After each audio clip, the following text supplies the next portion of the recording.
My name is Charlotte. I'm 26 years old and single. I don't have a full-time job. I've been a bit of a shut-in since middle school. I went to high school, but I dropped out, so I only have a middle school education. Since then, I've been living with my parents, working part-time jobs, and taking on work from online postings. I have an older brother named Sawyer, who's 3 years older than me, and he's the complete opposite of me. Good at sports, lots of friends, and the so-called outgoing type. My brother didn't want people to know he had a sister like me. He never brought friends home, and even if I happened to run into him and his friends at the convenience store, he'd ignore me. I thought it couldn't be helped and considered it like someone else's problem. Once my brother started college and moved out to live on his own, I stopped worrying about such things. Then, there was talk of my brother getting married. He would be turning 29. It wasn't surprising. Later, it was decided that my brother would bring his fiancée to our parents' house. Since I was home that day, I decided to join them. "Dad, Mom, I'm home." My brother arrived on time, and when he saw me sitting with our parents, he looked confused for a moment. "Sorry to intrude." His fiancée entered the house, seemingly unaware of my brother's attitude. Then looking at me, she said, "Huh," and looked puzzled. I could tell from her eyes that she was asking my brother, "Who is this?" He probably hadn't told her about me. "Thank you for coming all this way. I'm Sawyer's mother. This is his father." My mother introduced only herself and my father. The fiancé seemed satisfied and bowed politely, but still looked puzzled. My father didn't follow up on my behalf. My parents have always been harsh with me, who couldn't live up to my accomplished brother. When we were young, they'd say things like, "Your brother can do it, why can't you?" As if it was part of our education. But it changed as we grew older. Eventually, I was even called a money-sucking leech. It seemed that my parents were planning to ignore me at this meeting too. "I'll go and get some more drinks." As my mother stood up to leave, she whispered in my ear, "Why are you here? Go back to your room." I had attended this meeting because I wanted to get along with my family in my own way, but it seemed to have backfired. Still, I couldn't just leave, so I stayed put. My brother's fiancée introduced herself as Isabella. She was the same age as me, 26, but a beautiful woman with a refined atmosphere, giving off a vibe that I shouldn't casually talk to her. My brother seemed a bit annoyed. He probably didn't like me being there. He introduced the woman to our father and mother, but he didn't talk to me at all. I felt like a ghost. When the conversation about the marriage was over, casual chatter naturally started, but my brother still acted like I didn't exist. And then Sawyer asked, "What do you usually do, Charlotte?" Before I could answer, my brother interrupted. "Wait, Isabella, you don't need to talk to her." That's what he said, clearly. Isabella looked a bit surprised. "That's right, don't worry about it." My mother chimed in. "Yeah, don't worry about it. She's just a stranger with a blood relation." When my father said that, something inside me ended. A stranger. Huh. I thought, so reconciliation was impossible from the start. That's how the meeting ended, as if it didn't matter whether I was there or not. Soon after, my brother and Isabella got married and started building a house to live in together. My brother works at a famous company after graduating from college. He's still in his 20s, but his income seems good. Isabella is going to be a stay-at-home wife and has already quit her job. Around the time my brother's house was completed, we received an invitation to a housewarming party. It would be held with a limited number of guests, including Isabella's relatives and my brother's bosses. My mother was anxious, saying, "Oh, it's already finished. Time flies. We need to prepare a housewarming gift. What should we get?" My father said, "We're family, so it doesn't have to be anything fancy." And he casually turned over the invitation. Only my father and mother's names were on the invitation. My name wasn't there. My mother seemed to have noticed, but asked, "Charlotte is coming too, right?" I wondered what she meant. At the meeting, they had introduced me in such a horrible way. "It's fine if I'm not invited." I declined, but my mother insisted. No, you're coming. I'll make arrangements. So I ended up going to the party. On the day of the party, it suddenly started raining. My parents and I took a taxi to my brother's house. My brother and his wife didn't come out to the front yard because of the rain and welcomed their guests at the entrance. As soon as we arrived at my brother's house, my mother said to me, "You pay for the taxi," and got out of the car with my father first. Without umbrellas, they both hurried toward the entrance. Ah, so that's why, I thought. There was quite a distance between my brother's house and ours. I thought it was extravagant to take a taxi. I was the one called to pay for the car. After I paid, I ran towards the entrance, and Isabella asked me, "Who are you?" I had only met Isabella once before. Maybe she forgot me. I thought so, and introduced myself. "I'm Charlotte, Sawyer's sister." But she said with a smile, "Oh, the high school dropout. Neat. We didn't invite the parasite living off her parents." Isabella said this casually, with a smile. My brother, who had just returned from showing someone in, came out too. He said to me with disdain, "Huh, why are you here?" "Hey, Sawyer, I told you not to invite her. Why is she here?" "Well, I don't know either." My brother didn't want to invite me after all. And Isabella changed her attitude once she knew about me. Actually, she's worse than my brother and parents. Would it have been better if I didn't come? I asked my brother cautiously. "Yeah, you're a stranger because of your low education." "Actually, not finishing high school doesn't even count as an education, right? Could you please leave the property quickly?" Isabella followed up on what my brother said, like she was siding with him. Her expression remaining calm the whole time was truly terrifying. Understood. I turned on my heel. The taxi from earlier was gone, and since we weren't on a main street, it seemed difficult to find another one. I didn't have an umbrella. I trudged along, getting drenched in the rain.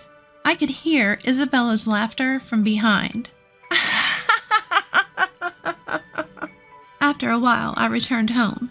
My parents came back looking like they had a good time. They saw my face and asked, "Why did you leave suddenly?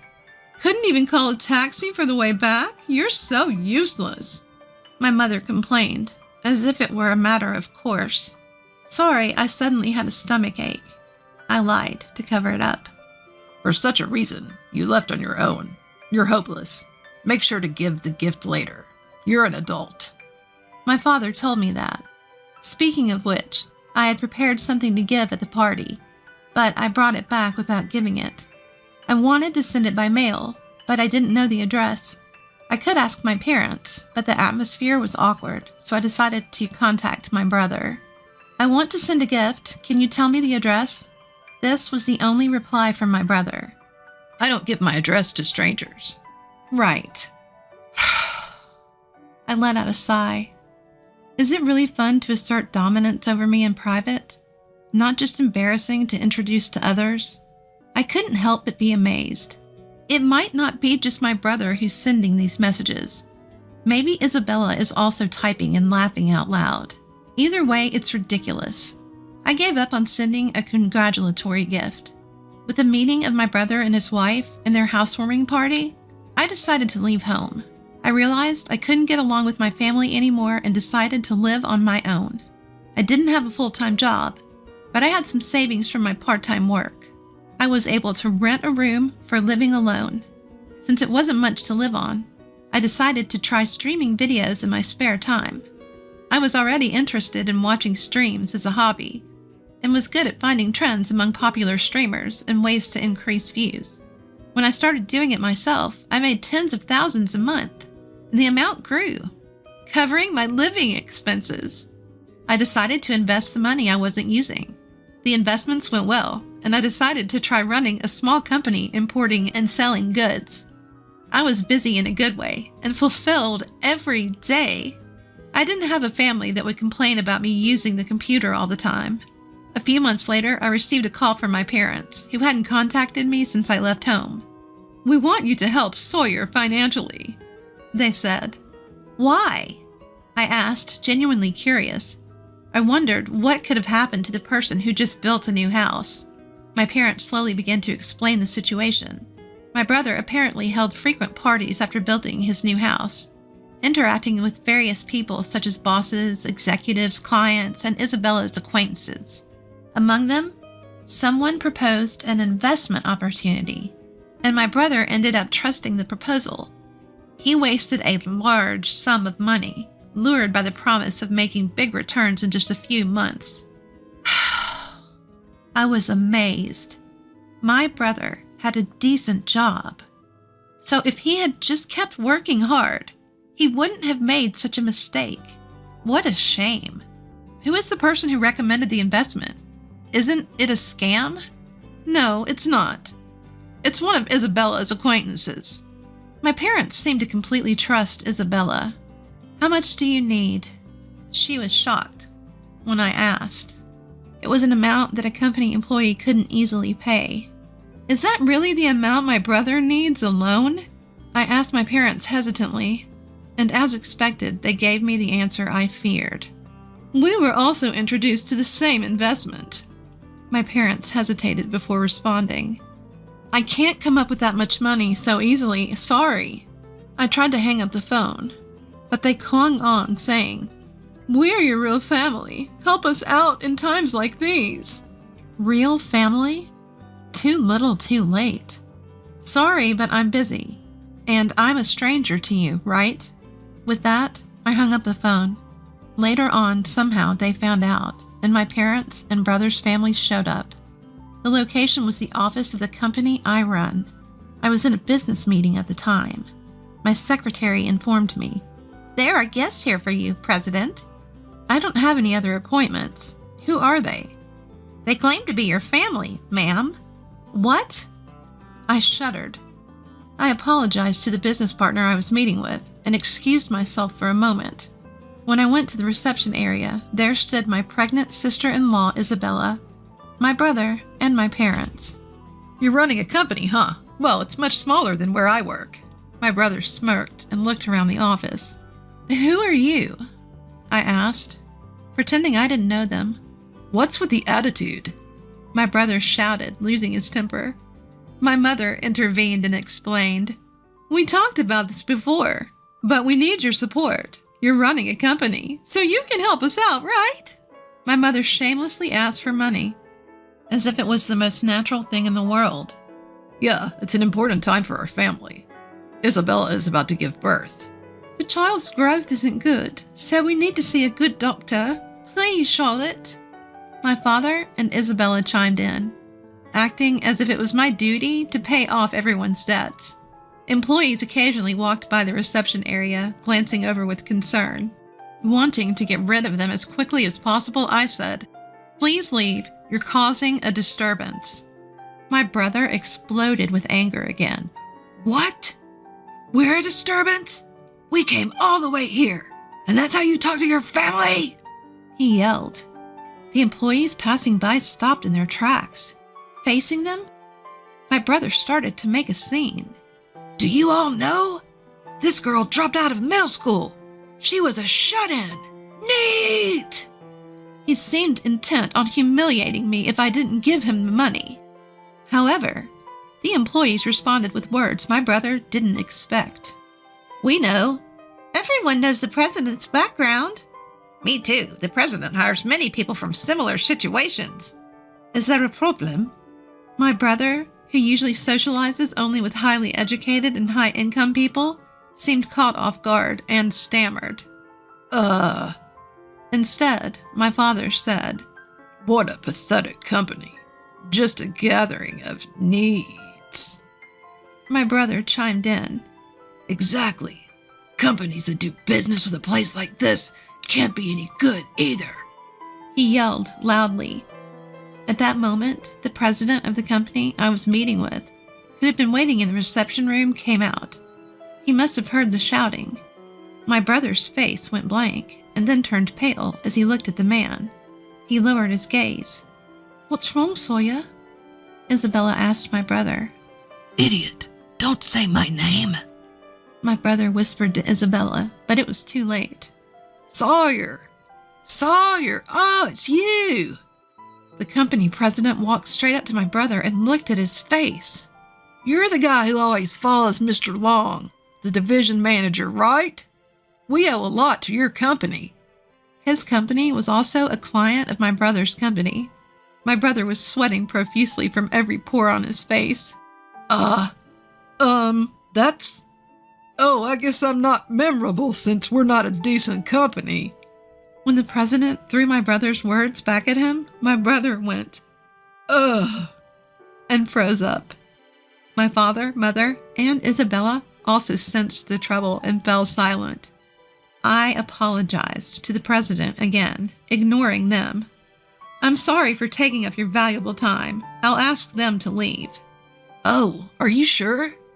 I have time today, so I don't mind waiting. You can prioritize talking with your family." "No, they're not my family." I glanced at my parents' and brother's family as I said this. "They're complete strangers." After that, my parents and brother's family were kicked out of the company. Maybe they were stunned by the exchange with the company president, but they left quietly. As for how my job was exposed, I was curious, so I looked into it and found out that Isabella was the cause. She had a friend who was well informed about investment-related information and always had her antenna up. There was a young woman in her 20s who was making a name for herself as a talented trader and company owner. Isabella was surprised when she saw a photo in the media and realized that this woman was her husband's sister, who she had heard was a middle school dropout and neat. Isabella told my brother and parents about this and suggested they ask me for money. Since I was busy during the day and didn't answer the phone, and I didn't call them back after they asked me for money, they came to my company. I had been treating them like complete strangers, so I decided not to get involved with them anymore. But I couldn't help but look into Isabella. I was curious about her friend being involved in my parents' and brother's financial failures. That friend was Isabella's ex-boyfriend. In fact, they seemed to still be involved. By the way, the child in Isabella's womb wasn't my brother's, but the child of that investor. "No way." My brother was devastated. It's natural to be upset since everything had been a lie. Furthermore, it seems she had been extracting money from several other men under the guidance of her ex-boyfriend. Of course, my brother and Isabella ended up getting a divorce. Isabella is now under police custody along with her ex-boyfriend. However, the lost money won't be returned anytime soon. Ever since the incident at my company, my brother's position at his workplace worsened. In his 20s, he was transferred to a so-called window side department and eventually resigned. He couldn't work there for long and eventually resigned. Possibly irritated by the financial failure and trouble surrounding my brother, my father got into trouble when the president witnessed him losing his temper with a subcontractor at work. After investigating his work attitude, he was fired. Apparently, he had been saying things like, "Junior high or high school graduates are worthless. And if you didn't graduate from a certain university or higher, you're not a real person." Similar to what he used to say to me. So both my brother and father ended up losing their jobs. The family, or rather former family, whose income decreased, still contacts me saying, "Let's live together." By the way, I had them banned from entering my company's building, so they can't force their way in anymore. With everything that happened, we're still family, right? The unemployed trio tries various tactics to cling to me, but my answer is always the same. I don't know you. You're complete strangers to me. I have no intention of giving any other response in the future.